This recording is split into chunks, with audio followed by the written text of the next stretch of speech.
नमस्कार, मैं हूं आपके साथ सोनिया चौहान। कालका से समालखा की खबरों में आप सभी का स्वागत है। रुक करते हैं खबरों की ओर। हरियाणा के मुख्यमंत्री की अध्यक्षता में कई नेताओं ने बीजेपी का दामन थामा और इस मौके पर सीएम सैनी ने कहा कि अन्य दलों से बड़े नेता, पार्टी के विभिन्न कार्यकर्ता भारी संख्या में बीजेपी ज्वाइन कर रहे हैं और जेजेपी में उच्च पदों पर रहे अशोक शेरवाल का एक बड़ा राजनीतिक अनुभव रहा है। और मुख्यमंत्री ने कहा कि नरेंद्र मोदी को तीसरी बार देश का प्रधानमंत्री लोग देखना चाहते हैं। प्रधानमंत्री ने महिलाओं को सशक्त और मजबूत करने का काम हर वर्ग के लिए किया है।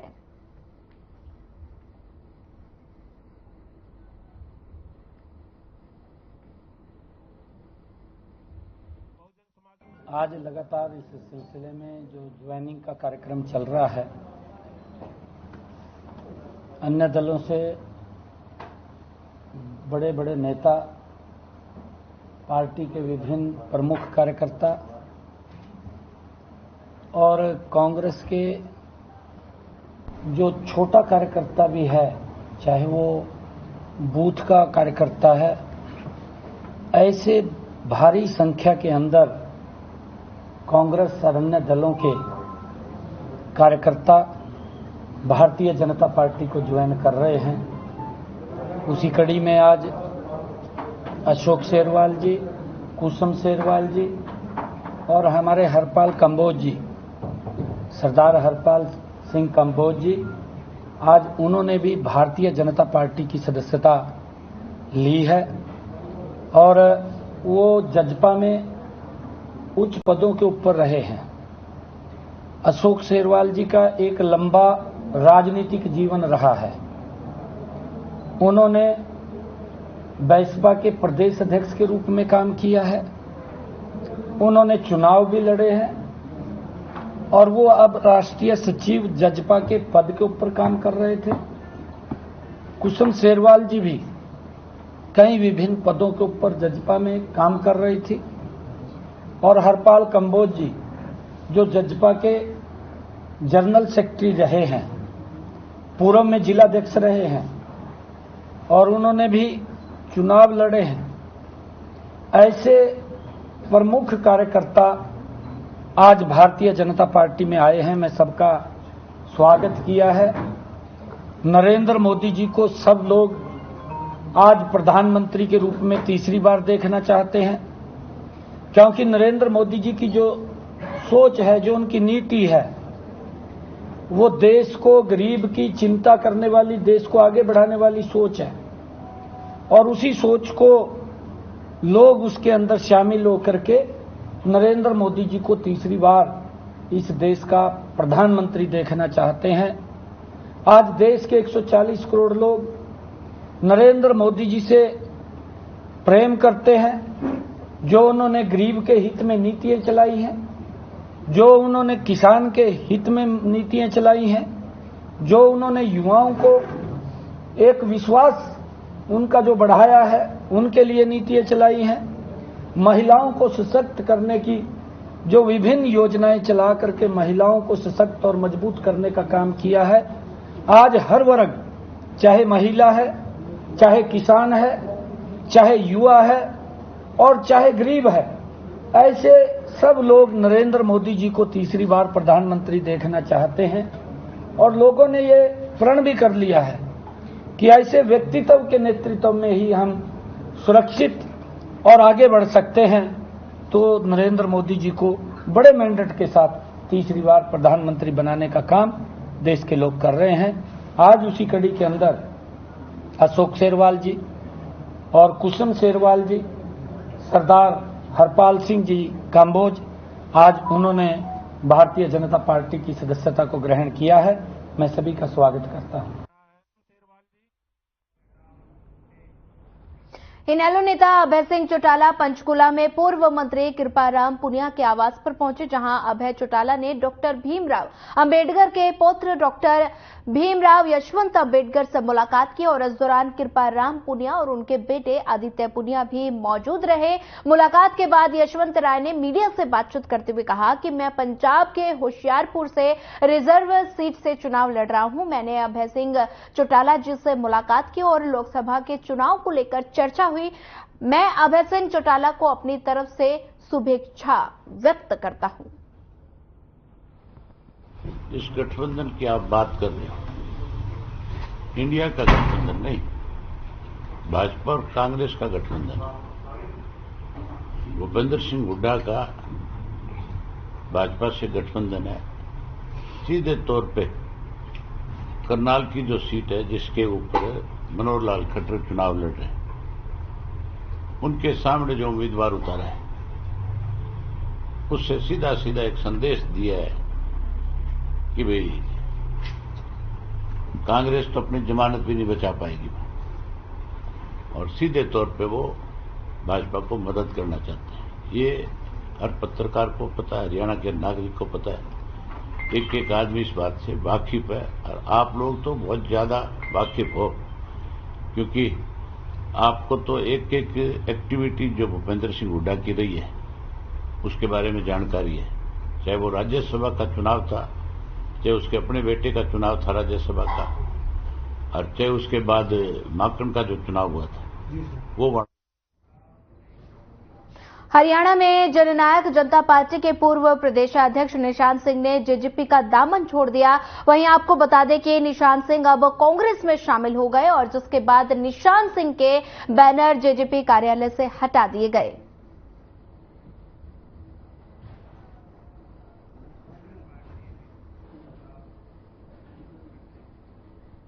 हरियाणा के यमुनानगर में स्पेशल सेल टीम ने यमुनानगर के थाना छप्पर सरस्वती रोड स्थित गोदाम के पास एक युवक को भारी मात्रा में अफीम के साथ गिरफ्तार किया, जिसकी कीमत करीब 5 लाख रुपए बताई जा रही है। वहीं आरोपी के खिलाफ केस दर्ज कर कोर्ट में पेश किया गया, जहां से उसे 5 दिन के रिमांड पर लिया गया। फिलहाल पुलिस मामले की जांच कर रही है। वहीं डीएसपी हेडक्वार्टर कमलजीत सिंह ने बताया कि आरोपी को अफीम सप्लाई करने के लिए 25,000 की कमीशन मिलती थी।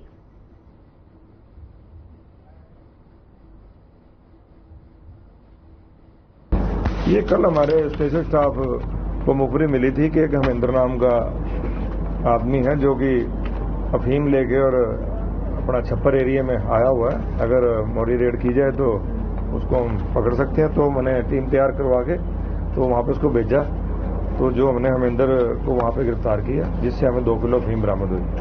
तो जो पूछताछ में हमें पता लगा कि ये बीच में एक कैरियर है, जो मेन था वो मेहरबान नाम का व्यक्ति है जो कि बरेली का रहने वाला है, और ये यहाँ पे विपन लड़का है जो गंदापरे का है, छप्पर थाना में पड़ता है गंदापरा, तो उसको देने के लिए आया था।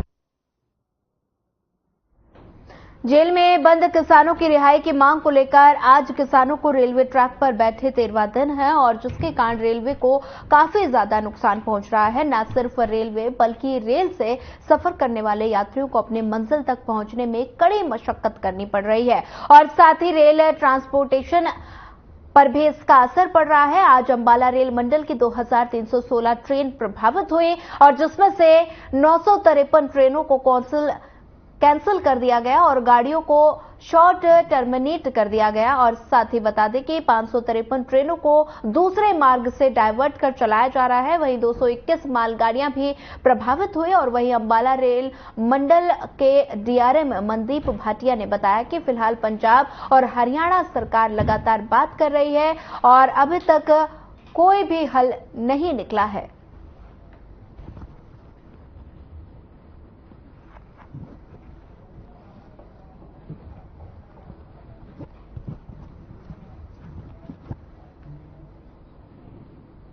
अमरीक सिंह असी राजपुरे तो आए जी। घर तो मैं 7 बजे का चलिया वा जी। 120-150 रुपये मेरा किराया लग्या होगा, कितने मैं 20 रुपये जाता हूँ ट्रेन से। क्या समस्या आ रही है? समस्या ये ट्रेन टूरने की जो भी है गलत हो रहा है बहुत ज्यादा। क्या किसान पटरी पर बैठे हैं, सही है गलत है, सरकार सही है या फिर ਹੁਣ ਇਸ ਬਾਰੇ ਅਸੀਂ ਕੀ ਕਹਿ ਸਕਦੇ ਹਾਂ ਜੀ। ਹੁਣ ਅਸੀਂ ਤਾਂ ਆਪਣੇ ਬਈ ਹਰ ਇੱਕ ਨੂੰ ਗਲਤ ਹੈ, ਸਾਡੇ ਆਮ ਜਨਤਾ ਹੋ ਰਹੀ ਹੈ ਜੀ, ਜੋ ਵੀ ਹੋ ਰਹੀ ਹੈ ਪਰੇਸ਼ਾਨ ਹੋ ਰਹੀ ਹੈ। ਨਾਮ ਗੋਬਿੰਦਰ ਸਿੰਘ ਹੈ, ਪਟਿਆਲਾ ਤੋਂ ਆਇਆ ਸਰ, ਦਿੱਲੀ ਆਣਾ ਹੈ ਸਰ, ਦੁਕਾਨਦਾਰ ਸਰ। ਟਾਈਮ ਦਾ ਦੇਖ ਲਓ ਕੀ ਹਾਲ ਹੈ, 8:35 ਦੀ ਟ੍ਰੇਨ, ਇਹ 10:30 ਹਾਰ ਨੇ ਸਰ। ਅਸੀਂ ਕੀ ਕੋਈ ਬੰਦਾ ਕਦੋਂ ਕਿੱਥੇ ਮੰਜ਼ਿਲ ਤੇ ਪਹੁੰਚਿਆ ਤੇ ਕਦੋਂ ਆਪਣੀ ਘਰ ਵਾਪਸੀ ਹੋਏਗੀ ਉਹਦੀ, ਪਰੇਸ਼ਾਨੀ ਬਹੁਤ ਹੈ ਸਰ। ਤੇ ਜਦੋਂ ਘਰ ਤੁਰੇ ਸੀ ਤਾਂ ਟਾਈਮ ਤੇ ਸਰ ਸੀ ਔਨ ਟਾਈਮ, ਜਦੋਂ ਇੱਥੇ ਪਹੁੰਚੇ 12 ਘੰਟੇ ਦਾ, ਇੱਥੇ 2-2.5 ਘੰਟੇ ਦਿੱਲੀ ਦੇ ਸਾਰੇ। ਸਾਡੇ ਕੋਲ ਆਪਸ਼ਨ भी नहीं रही कि दूसरी ट्रेन या दूसरा कोई विकल्प ले सके। क्या कहेंगे, क्या इफेक्ट है किसान आंदोलन का व्यापार पे और आम जनता पे? सर किसान अंदोलन तो नाल ਚੱਲੂਗਾ ना, किसान अंदोलन चलाने वाले यही ने सर। ਪਹਿਲਾਂ 15 ਲੱਖ ਦਾ ਵਾਅਦਾ ਕਰ ਦਿੰਦੇ ਨੇ, ਫਿਰ ਕਹਿੰਦੇ ਸਬਸਿਡੀ ਦੇਵਾਂਗੇ ਜੀ, ਫਿਰ ਕਹਿੰਦੇ ਪੈਨਸ਼ਨਾਂ ਦੇਵਾਂਗੇ ਜੀ। ਇਹ इलेक्शन कमीशन ਨੂੰ ਪੁੱਛੇ ना, इलेक्शन ਤੋਂ ਪਹਿਲਾਂ ਤੁਸੀਂ ਇਹ ਵਾਅਦੇ ਕਰਦੇ ਕਾਹਤੋਂ? जैसा कि विदित है 17 तारीख से 17 अप्रैल से दिन 12 बजे से कुछ किसान शंभू में कैंप कर रहे हैं। उससे हमारा अम्बाला लुधियाना सेक्शन का ट्रैफिक बाधित हुआ है। इसमें 17 तारीख से लेकर आज तक 953 गाड़ियों को कैंसिल करना पड़ा है, 187 गाड़ियों को शॉर्ट टर्मिनेट शॉर्ट एलिमिनेट करना पड़ा है और उसके अलावा 955 गाड़ियों के मार्ग पर चेंज करके गए हैं। तो इससे इस हिसाब से 2095 गाड़ियाँ इफेक्ट हुई हैं। उसके अलावा जो फ्रेट ट्रेन इफेक्ट हुई हैं वो है 221। तो कुल मिला के अभी तक फ्रेट और पैसेंजर ट्रेन मिला के 2316 गाड़ियाँ इफेक्ट हुई हैं। गुरुग्राम लोकसभा से प्रत्याशी राव इंद्रजीत सिंह ने अपना नामांकन भर दिया है और इसके बाद रेवाड़ी के गांव बूटपुर में जनसभा को संबोधित करने वो पहुंचे, जहां उनका जनसभा में उमड़े लोगों ने जोरदार स्वागत किया। और इस दौरान राव इंद्रजीत सिंह ने कांग्रेस प्रत्याशियों के चयन में हो रही देरी पर सवाल करते हुए कहा कि राजनीति में उतार चढ़ाव आते रहते हैं, लेकिन इस बार कांग्रेस संकट में है, वरना अभी तक प्रत्याशी तय हो जाते।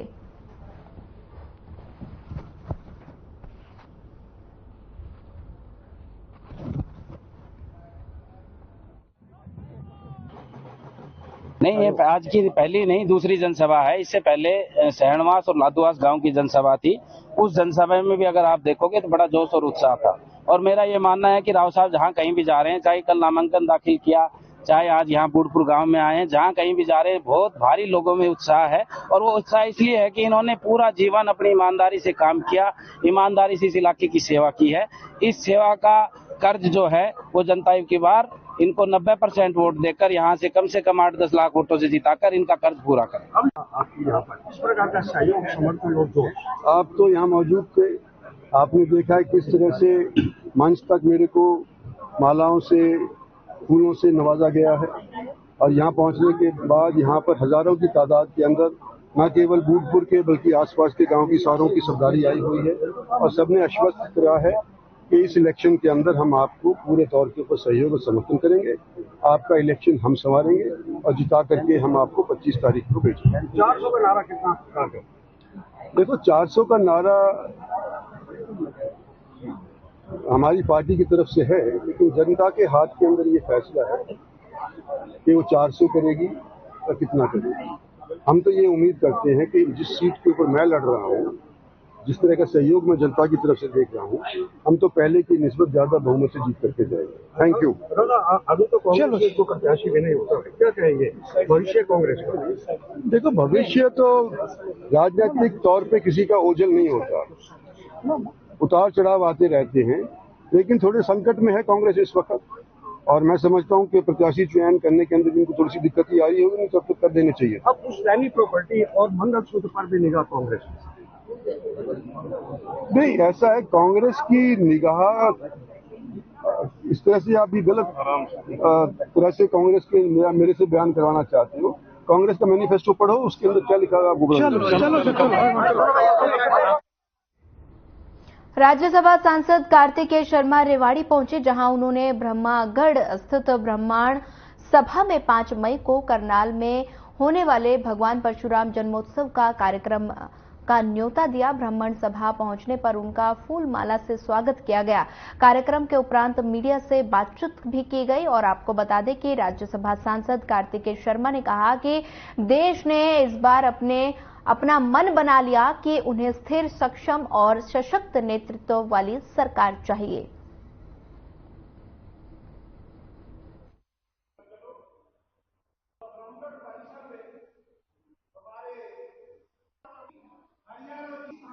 देखिए, भगवान परशुराम जी के जन्मोत्सव के उपलक्ष्य में आने वाली 5 तारीख को करनाल में एक भव्य कार्यक्रम आयोजित हो रहा है, जो पुरानी सब्जी मंडी में हो रहा है। और उसी का न्योता देने में यहाँ आया था, अपने भाइयों के बीच में, बड़ों के बीच में, और उनका बहुत प्यार और स्नेह मिला है और आशीर्वाद मिला है। मैं लगभग अभी तक 17 जिलों में जा चुका हूँ, 16 से 17 जिलों में जा चुका हूँ। और मेरा प्लान है कि मैं सारे 22 के 22 जिले कवर करूं और सबको न्योता देकर आऊंगा।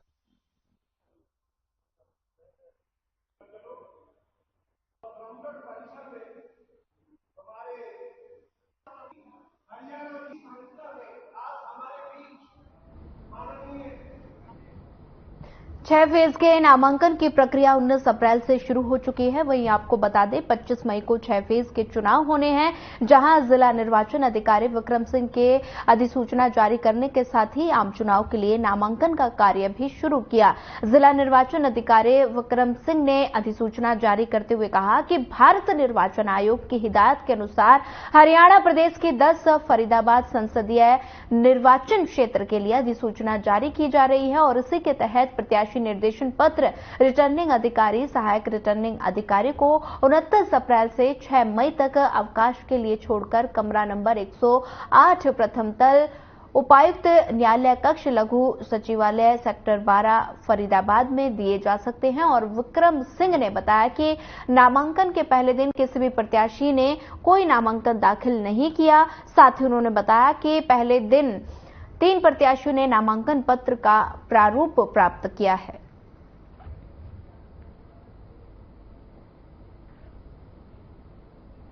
नामांकन की प्रक्रिया आज 29 अप्रैल से शुरू हो गई है फरीदाबाद में। तो इसमें कोई भी कैंडिडेट जो अपना नॉमिनेशन करने आ रहा है वो 11 बजे से 3 बजे के बीच में कभी भी आ सकते हैं और ये प्रक्रिया 6 मई तक चलेगी। 6 मई को 3 बजे आखिरी एंट्री होगी, 3 बजे के बाद में कोई एंट्री किसी की नहीं होगी। कौन कौन उम्मीदवार के साथ में लोग आ सकते हैं, कितने की एंट्री होगी अंदर? टोटल 5 लोग आ सकते हैं इंक्लूडिंग कैंडिडेट। तो 5 लोग से ज़्यादा की एंट्री अलाउड नहीं है और साथ ही 100 मीटर की हमने बैरिकेड भी बनाई है, बैरिकेडिंग कर रखा है। तो उसके अंदर सिर्फ 3 व्हीकल प्रति कैंडिडेट वो लेके आ सकते हैं और जो नॉमिनेशन हॉल है या जो कोर्ट रूम है उसके अंदर सिर्फ 5 लोग आ सकते हैं।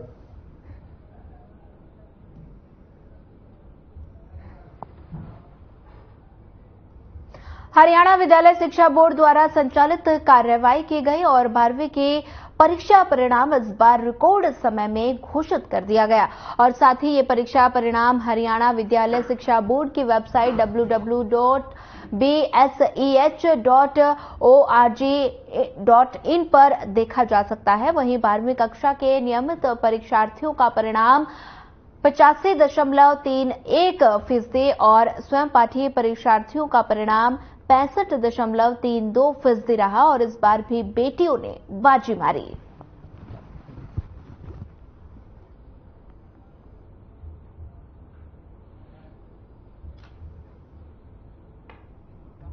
कि हरियाणा विद्यालय शिक्षा बोर्ड आज 12वीं की सीनियर सेकेंडरी की रेगुलर, हरियाणा ओपर स्कूल और रीएपर की तीनों की ही आज जो है इसका परिणाम घोषित कर रहा है। तीनों फैकल्टीज का, साइंस, कॉमर्स और आर्ट्स का। और इसके अंदर नियमित 2,13,504 कैंडिडेट थे, जिनमें से 1,82,136 कैंडिडेट हैं वो उत्तीर्ण रहे हैं, जिसका परीक्षा परिणाम 85.31 रहा है। और साथ में ही जो छात्रों की पास प्रतिशतता है वो 82.52 है और जो छात्राओं की है वो 88.14 है।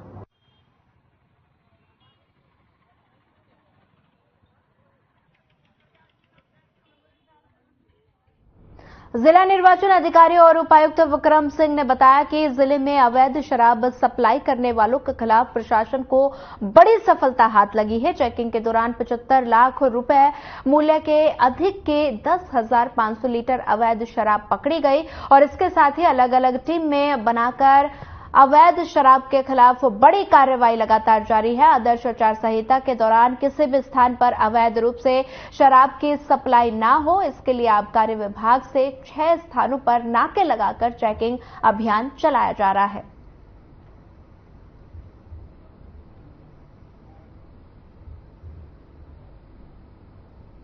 तो जैसा कि जब इलेक्शन अनाउंस हो जाते हैं तो उसके बाद में स्पेशली एक आशंका रहती है कि चाहे शराब हो, चाहे फ्रीबीज हो, चाहे बाकी कैश हो, उसको यूज करके तो वोटरों को प्रभावित करा जा सकता है। तो वैसे नॉर्मल रूटीन में भी हमारी कार्रवाई चलती है, परंतु जब से इलेक्शन अनाउंस हुआ है 16 मार्च से, तब से हमने ये कार्रवाई थोड़ी और तेज कर दी है। तो इलेक्शन कमीशन की और सीईओ हरियाणा सर की भी डायरेक्शंस हैं। तो फरीदाबाद में करीब 21,000 लीटर हमने शराब सीज करी है अभी तक। तो आगे भी ऐसी कार्रवाई चलती रहेंगी। सर ये एक जगह से पकड़ी है, अलग अलग जगह? तो अलग अलग जगह से हैं। तो एक जो बड़ी कार्रवाई हुई है उसमें करीब 10,500 लीटर हमने परसों रात में पकड़ी है। बाकी जो है वो अलग अलग जगह से। कहां से? फरीदाबाद के नेशनल हाईवे बाटा चौक पर ट्रैफिक पुलिस ने विशेष अभियान चलाया और जिसके तहत कमर्शियल वाहन चालकों को लाइन चेंज के प्रति जागरूक किया गया। वहीं कई वाहनों के चालान भी किए गए हैं और इस मौके पर ट्रैफिक पुलिस अधिकारी ने बताया कि इस तरह के विशेष अभियान आला अधिकारियों के निर्देश पर चलाए जाते हैं और साथ ही सभी से अपील की कि सड़क पर चलते हुए यातायात के नियमों का जरूर पालन करें।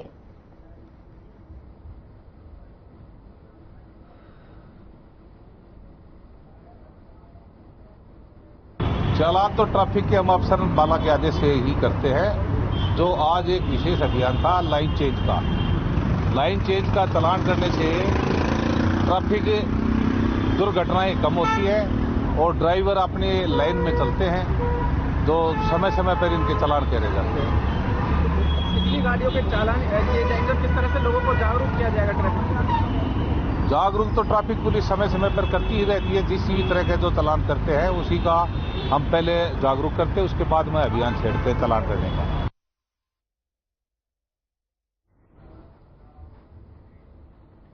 गांव के तालाब में 22 वर्षीय युवक का शव मिला। वहीं आपको बता दें कि मिड खोला गांव में पिछले 5 दिन से 22 साल का युवक लापता होने के बाद गांव के ही तालाब में मिला और शव मिलने पर गुस्साए परिजनों और ग्रामीणों के द्वारा पलवल से नूह मार्ग को पूरी तरह से बंद कर दिया गया। हथीन विधानसभा क्षेत्र के विधायक प्रवीण डागर ने मौके पर पहुंचकर हालात का जायजा लिया।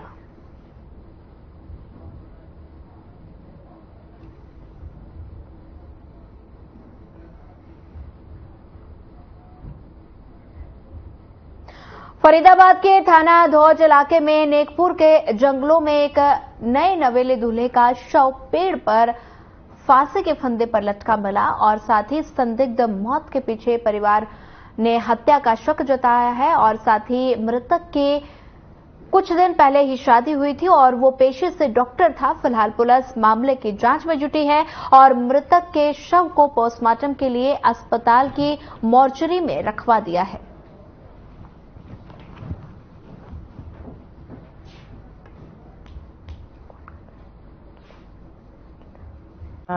थानेदार बोले कि ऐसा करो कि हमने भी नंबर इसका ट्रेस पे डाल दो कि कम से कम हमें मालूम पड़ जाए, पता चल जाएगा हमारा बंदा है कहाँ। लेकिन उन्होंने हमारा कोई भी सूचना, मतलब हमारी कोई उन्होंने सुना ही नहीं। हाँ। कोई अगर पुलिस आपकी यूपी पुलिस तभी फोन को ट्रेस कर लेती तो हमारा भाई बच जाता। हमारे भाई बच जाता है। कहीं जैसे सबूत मिले हैं, आप पहले बोल रहे कट्टा था, उसमें बाल थे लगे हुए, किसी ने किडनैप करके लाया था यहाँ पर। अब भाई ये तो हमें पता नहीं सर। इसकी शादी 24 तारीख को हुई है। विकास की शादी 24 तारीख को बारात गई है शाम को 7-8 बजे करीब और प्रॉपर तरीके से सारा प्रोग्राम खत्म हुआ है और सवेरे इसकी विदाई हुई है और ये घर पे आए कितने 2 बजे करीब, 1:30 से 2 बजे करीब वापस आ गए घर पे। उसके बाद अगले दिन मतलब 25 को। फिलहाल इस बुलेटिन में इतना है। ज्यादा खबरों के लिए बनी रहिए हमारे साथ। नमस्कार।